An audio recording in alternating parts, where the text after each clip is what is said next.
started with prepping the chicken. First, we're gonna season it. I season it with some garlic powder. Then I also add ground onion powder,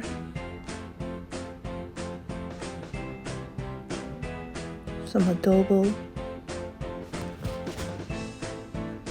a little bit of cumin, not much, some oregano, I want to say like a tablespoon, and some Goya sazonador total. You don't have to, but I like to. And we're gonna add sofrito, so I add about 2 large tablespoons, and then I just mix it. Now I've cleaned my chicken in water. I also add some of this Badilla Sazon Tropical just to give it a little color because it has achote in it, and it also has flavor, so I add a little bit of it to it, and then I'll let it sit at least an hour. Now we're gonna heat up our pan with some oil, because you're also going to need this oil not only to fry it, to brown it a little bit, but also for your rice.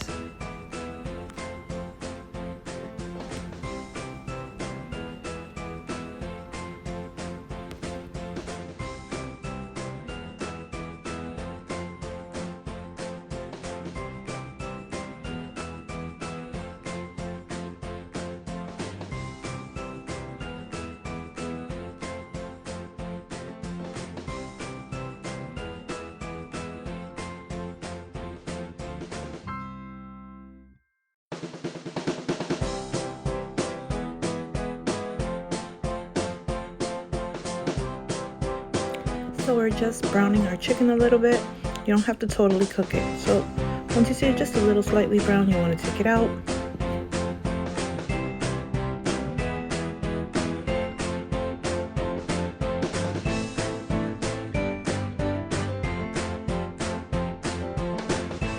And we're going to put it off to the side. We're going to add a little bit more oil. And I'm sorry, I thought I was taping, but I added about 5 tablespoons of sofrito. If you don't know what sofrito is, you could go back to one of my old videos. And we're just adding oregano, some cumin, some tomato sauce, Goya sazon con culantro y achote to give it some color. I put 1 packet, then realized I needed some more, so I put about 1.5 packets or 2 packets.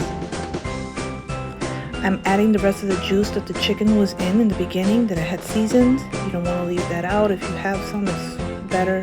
All the seasoning and all the juices are in there. And I'm just going to stir it. I realized it wasn't red enough, so my rice would be too light. I added my second packet. Don't forget the olives. I add a few olives and some of the olive juice.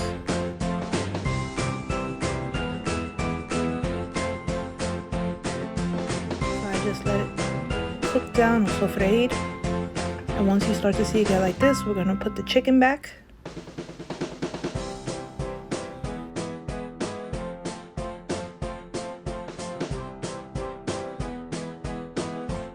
And we're gonna mix it up, and we're just gonna let it cook for a few minutes so that the flavors can come together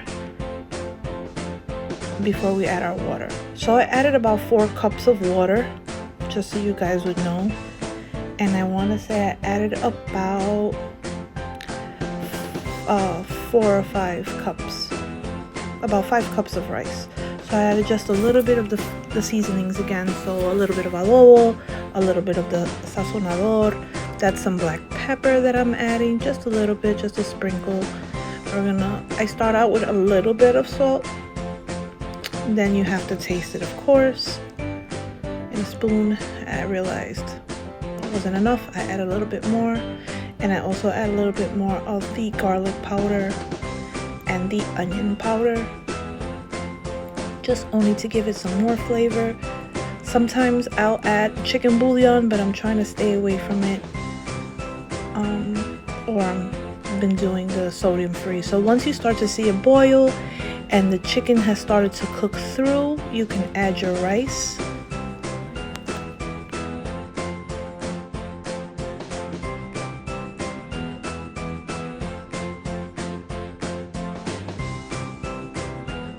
So you don't want to cook your chicken to the point where it's falling apart, because once it starts to cook with the rice, it will start to fall apart once you start to stir it. So this looks good, and this is how I would cook mine. I will cover it up with aluminum foil. It's an old trick that I used to learn from my grandmother, and seal it as tight as I can, and just reduce the heat down to low and come back in about 20 minutes or more. It should look like this, and we're gonna turn it, but you have to be careful how much you turn this, because your chicken will start to fall apart. So once we uncover it and you turn it, you just want to make sure you don't turn it too much, because it will start to fall apart. I cover it back up and I put the lid on, and I come back in about 15 minutes, and by that time it should be cooked. It should look like this. It was really delicious. Just don't make the mistake of, if you turn it too much, you'll see the chicken starts to fall apart, but that's okay, because it was still delicious and tasty. If you haven't subscribed to my channel, please subscribe, give me a thumbs up, and thank you for watching. I hope you try this. It was absolutely delicious. Thanks for watching. Bye.